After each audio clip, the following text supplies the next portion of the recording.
Hello, friends, and welcome back to Stories About Entitled People. How big of a jerk does someone have to be this rude to the person giving them free stuff? Well played, OP. This also shows that crappy cops can be held accountable with a group punishment. But before we dive in, make sure to hit that subscribe button, smash the like if you enjoy the content, and ring that notification bell so you never miss a juicy story. Who watches The Watchmen? The barista. I was reminded of an incident yesterday after I ran into a state trooper I know while out running errands. Years ago, in my late teens/early 20s, I worked at an interstate travel plaza, Starschmucks. We were notoriously understaffed, but they paid significantly better than minimum wage, and I liked the unlimited overtime paychecks. Basically, I was there all the time. All the time. It also gave me the added benefit of not having to put up with bullcrap, because if they fired me, they would have had to close the store because there was no one else to work. I was bulletproof. Working at the Travel Plaza coffee shop, I got to know all the state troopers because our store policy was free coffee for in-uniform LEOs. Cops love free coffee. They all loved me because I was the one giving them free coffee. It was truly the best of times. Well, one day, one of the troopers had some bug up his butt and was taking it out on me, not even jokingly, he was just being mean. He made me cry, and I'd been working customer service jobs for at least 5 to 6 years by then, so not an easy feat. But eventually my hurt feelings turned to anger and I demanded an apology. He refused because he was being a jerk, and jerks apparently don't feel remorse. I told him if he didn't apologize, he would regret it. He said, "I'm gonna regret it. What are you gonna do about it?" I stared at him like he was stupid for a few seconds while my resolve solidified and said, "I work every day, most of them doubles. I make coffee for you and every single state trooper that comes through here. Until you apologize to me, you're getting decaf. Every single state trooper that comes in here will be getting decaf, and I will tell them they are getting decaf, and I will also tell them that it's your fault, and they will continue getting decaf until you apologize for being an a-hole to me. That's what I'm going to do about it."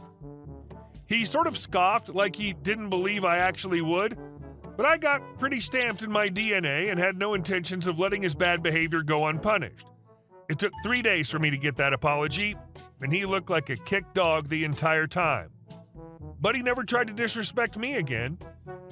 You don't F with the girl who controls the caffeine intake of the entire state police barracks. Every single one of his colleagues would have hated him.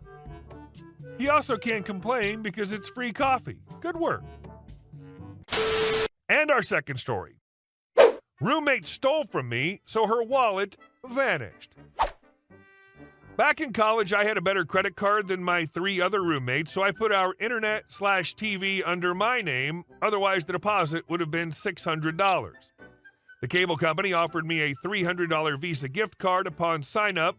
2 months later, I called them because the gift card never arrived. They tell me they sent it a few weeks ago, and eventually I'm able to find out from Visa that someone used it at the Whataburger, Target, and liquor store near my house. I'm pissed off because obviously one of my roommates has used it, but I didn't know which one.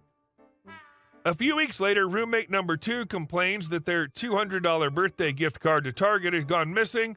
His mom still had the receipt, and the store was able to tell her that someone used it at the Target near our house. He's obviously pissed off too, but we've now realized it's probably one of the other 2 roommates. Couple weeks after that, roommate number 3's wallet disappears. We turned the house upside down looking for it, and we knew it had to be in the house because her car key is attached to her wallet, and her car is parked at the house. She's absolutely frantic, sobbing, screaming, hyperventilating, etc., throwing crap everywhere and just having an absolute meltdown while tearing the house apart. We had never seen her behave like this, so we're all kind of surprised that she'd be that upset about her wallet. It's stressful, sure, but I genuinely was concerned about how she was reacting. She says the gift card thief must have taken it, implying it's roommate number 4, the only person who hasn't had something stolen yet. A few days after that, I found her wallet in the trunk of my car. We'd gone to get groceries together, and I guess she just laid it in the trunk while we were unloading. I'm like, holy crap, I found her wallet. And then I open it up because I'm just excited to confirm that I did indeed find her wallet. Bam! Both stolen gift cards front and center, no doubt. The Visa gift card has my name printed on it, and roommate number two's mom had written something in Sharpie on his gift card.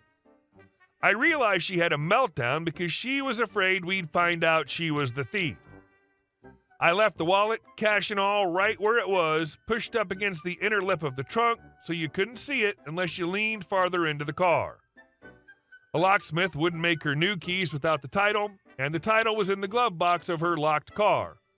All in all, she spent about $500 replacing her DL, title, and keys, not to mention not being able to drive her car for 2 weeks. I moved out of state with her wallet still in my car, finally tossed it in the trash several months later. Couple things to address. Why didn't you confront her? I hated confrontation, was a huge people pleaser, wanted everyone to like me, and enjoyed watching her suffer. Again, therapy. I'm thankfully no longer like this. Visa gift cards don't have names. Google Comcast Visa promo card real quick. The Target gift card itself said happy birthday, and my friend's mom wrote to my favorite son underneath. It was still semi-legible when I found her wallet. Locksmiths don't make car keys. Apparently some do. In the end, she had her car towed to the dealership. I do remember she called a locksmith the first day her wallet was missing because she initially thought the wallet was in her car. She was super mad that the locksmith charged her for the weekend visit without actually unlocking her car. Was he taking advantage of a stupid college girl? Maybe. This was over a decade ago. I was 21, and I'm sure my vodka-addled brain did not fully absorb the details of her whole ordeal. Turn her into the cops. Bro, have you met college students? Do you know how much illegal crap they do? It briefly crossed my mind, but petty revenge was far more satisfying. She had an absolute meltdown and missed a few days of work at a newish job dealing with all this. She left the stuff she stole in your car and kept her title in her glove box? She's a dumb thief. And our next story. Don't throw my groceries. This happened years ago, so it won't be verbatim. Apologies in advance. When I was 17, I was working in a large chain grocery store as a cashier. I'd been working there since I was 16 and continued to work there until I was 18. I'm autistic and cry when I'm super stressed or frustrated. I can't control it or hold it back. It just happens. This one fateful day, it was nearing a holiday. Which holiday it was, I can't remember, but the store was extremely busy. I arrived for my shift after being dropped off by the school bus and clocked in. The front-end manager instructed me to hop onto one particular register that was known to be one of the busiest. Great, I thought. I expected a wave of non-stop customers until I clocked out at 8 p.m. And so I proceeded to take customers. Hello, how are you? Did you find everything okay? Do you have your store card? Is there anything on the bottom of your card? Paper or plastic bags? This went on for a few hours, with most of the customers either helping me bag their items or insisting on bagging them all themselves. Some customers have a particular way they like their things bagged, and who am I to argue? About halfway through my shift, along came a couple with 2 carts overflowing with groceries. I already knew this wasn't going to be a quick transaction, and with no bagger available to help bag, that would mean I'd have to stop scanning to bag items. I started scanning their items and placing them in the bagging area. After one cart was empty and I had the majority scanned, the bagging area was piled high with groceries, and the man stood there watching me while his wife unloaded the other cart. He didn't help bag, didn't put any bags, I did pack in his cart, just watched me. Because of how busy the store was, I was trapped in my register and could not put the bags into the cart myself. Eventually, I didn't have much room to put anything, so I had to stand on my toes to try and reach a spit to put things. At one point, I had to very lightly toss a loaf of bread on the top of the pile. This apparently was the wrong choice. Man, excuse me, but why are you throwing my groceries? I'm paying good money for this crap. I don't need you breaking it all. Me, oh, I'm sorry, sir. I hadn't realized I'd thrown it. I'll be more careful. Again, I apologize. I started to try and be extra careful with his groceries while I scanned. The pile kept growing, and he still didn't bag anything. I placed another item on the pile, and it caused a small landslide of groceries. Man, I told you not to throw my groceries. Get your manager now. I hit the button for my manager, and she appeared within minutes. Manager, what's going on, Pokemon? Man, this little bee is throwing my items. I'm not sure what happened after this. As I started crying, my manager told me to go to the bathroom and clean myself up and come back when I felt better. I did just that and was gone for about half an hour before I was able to calm down.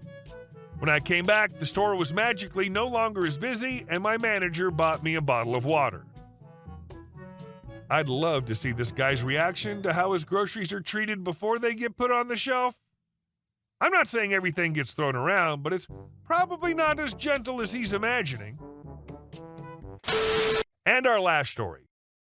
Entitled neighbors have stolen a piece of my yard. I live in Indiana and am looking to get a fence put in on my property so that my doggos can have all the privacy they want.